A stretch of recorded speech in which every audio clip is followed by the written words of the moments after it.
Okay, awesome. Let's talk about your some of your challenges that you've been going through as an artist. Obviously, we all know how difficult it is to make this to make any sort of living from this music. But what would you say is has been your biggest struggle since you've been doing music? Uh,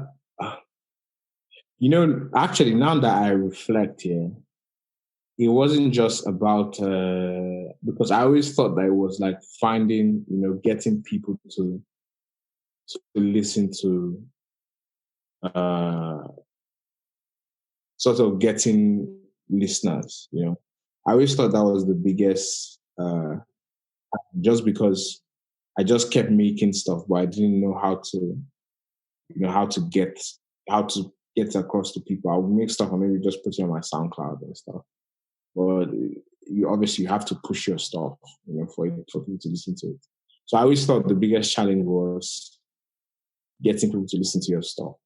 But now I actually think that it's not. It's forming. Like we talked about this before, yeah, where it's like people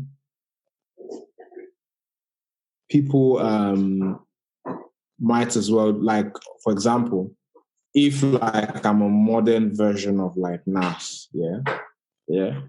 The question is, why don't people just go and listen to like Nas old stuff, And what I'm supposed to say is that, I have made something new, that you have to listen to this stuff because I'm not just a new version of Nas. I'm something entirely different. So it's forming that something that's entirely different. I think that is the challenge. I Okay, think that's interesting. the hardest, That's a because very you're not just making it for the old Nas fans. Obviously, you're making it for a new fan base, a new set of ears. So it's how do you do that? that's a very interesting challenge.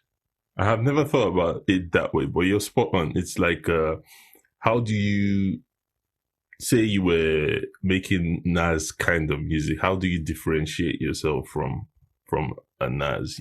How do you stand out?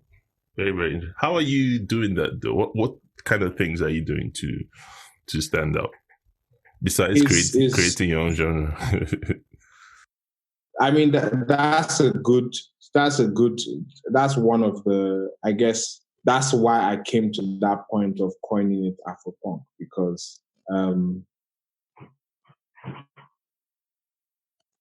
you have to really wear your influences and wear them, but disguise them.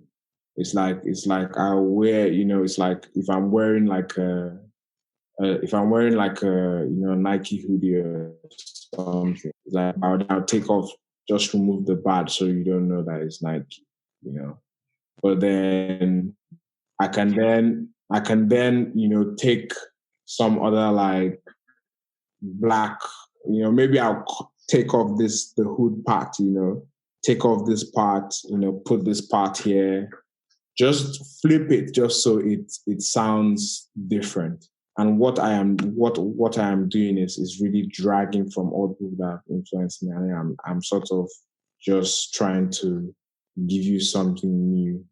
So it's really like I said, it's really the sound, but apart from the sound, you have to be current as well. Like you have to. When I say you have to be current, you have to sort of take in the times that we're in, and then sort of speak to the times as opposed to just doing what everybody else is doing.